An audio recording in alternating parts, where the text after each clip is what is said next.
Hey everybody, it's Dustin from Handsome Phantom. I'm here with Blessing from OK Beast. Yo, the what's first up? collab, I think, for us forever. Since forever. First I can think of. This is the first time I've been on your content for sure. Awesome. Well, Yeah. I'm happy to have you here, but specifically, we're talking about Control from Remedy. You and I both checked it out this morning, and this game's definitely wild. Yeah, it's interesting. Yeah. To say the least. Like, I like it because it's different from pretty much anything I played at PAX so far.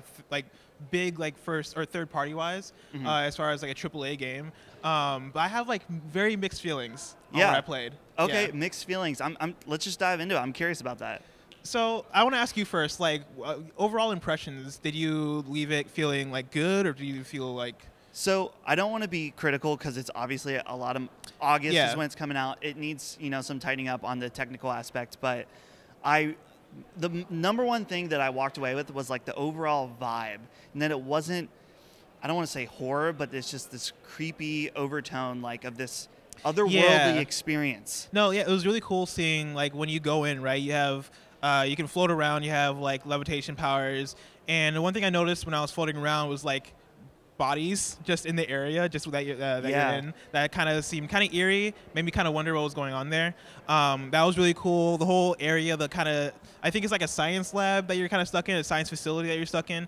That setting seemed really cool because it's very much like it's a lot of whites and a lot of grays, which seemed really interesting. My big thing with the demo, and it might be more of a demo issue than an actual control issue, is that it seemed kind of barren from what I played. Like, there didn't seem to be much going on as far as like interesting things to look at. There were objectives kind of in like the left corner that were like go here, go here, go here, but I didn't really know what was what because everything kind of looked the same. It was sort of like an open experience where there was like a couple different points that like you should check out this. Yeah, which I had a little bit of a hard time finding all the things. Yeah, I definitely didn't find everything. Yeah, I specifically, the one that stuck out to me, there's like a mirror maze. Yes. That was crazy. It was weird. Yeah. Did you figure out what was up with the? Because I felt like I was going in circles, and I couldn't figure out like, okay, am I going the right way? Am I supposed to go a certain way, and it opens up like because essentially you would enter a certain direction, you would go into a certain room, and then behind you would like close out. And like a really cool effect kind of thing. Yeah. And then you would enter the next place, and then like a thing would open up, and then a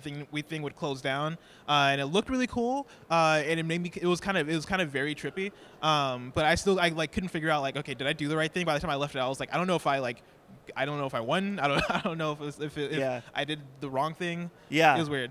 So Remedy, of course, known for like really interesting, unique combat, right? With Quantum Break, of course, with the time stuff, but even going back to Max Payne and Bullet Time, this one seemed to have a lot of interesting stuff as far as, like you said, the levitation. You're flying around, and you are like levitating giant rocks and throwing it at enemies. What did you think of the combat overall? Combat was really cool. The first thing I noticed, you press L1, you essentially do like a cool shield thing where you pull up a bunch of debris to like shield yourself, and then you let go of L1, and like essentially you just hurl it all, which is really dope. I think R1 was the button to like essentially grab one thing with levitation, and then you can let go of it to hurl it at somebody, which is really cool.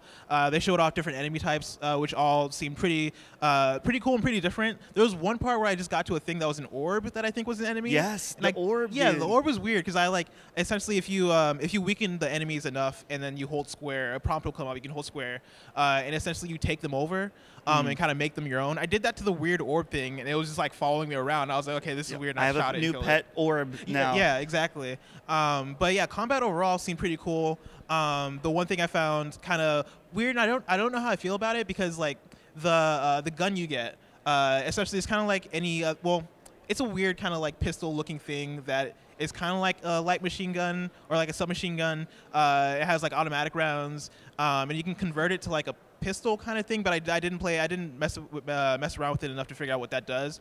But essentially in the automatic mode, right, like you shoot your round and you reload. The reload takes forever, which I assume they did on purpose to like force you to use the levitation stuff and the all the telekinesis stuff to like throw around the objects in the environment to switch up your playstyle.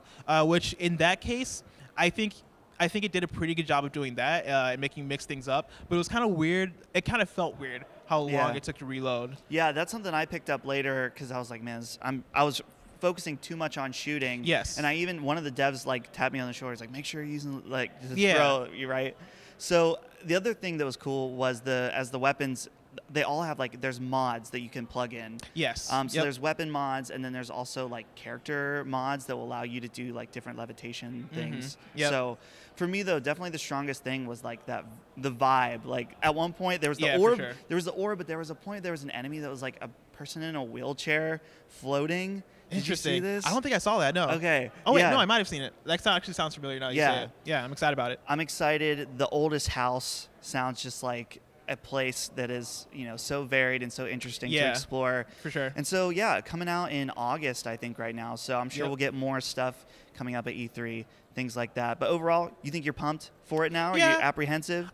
I went from being like on a 9 to now being like on like an 8-ish. Oh, okay. I think after E3, I'll see how I'm feeling. But yeah, like there's some issues there in terms of, and I assume it's because it's a demo, right? There's some like frame rate stuff that kind of had me kind of iffy. The motion blur was a lot. Yeah. But conceptually and in terms of like, those are things they can polish. That's the thing. Like, for sure. I could see them polishing it. I could see them like putting out a fully complete product and it being immaculate in the way it runs and all that stuff. And so I'm at an 8, but with the potential to go back up to a 9. For sure. Yeah. So that's Control from Remedy, as I said, coming out in August. If you like this video, make sure to subscribe here at Handsome Phantom. We're doing tons of PAX content. And of course, also check out OK Beast. You guys are here too. Yes. What's the plug? YouTube.com/OKBeast if you want to check out our videos. OKBeast.com for all the articles we're putting up articles all weekend. You can check out our podcast, OK Beast Podcast, on any streaming platform. Check that out at OK Beast now on Twitter. Cool. Check them out. They're cool dudes. We've been hanging out. We had pizza last night. Yeah, we did. And it's been great. So we'll see you guys later.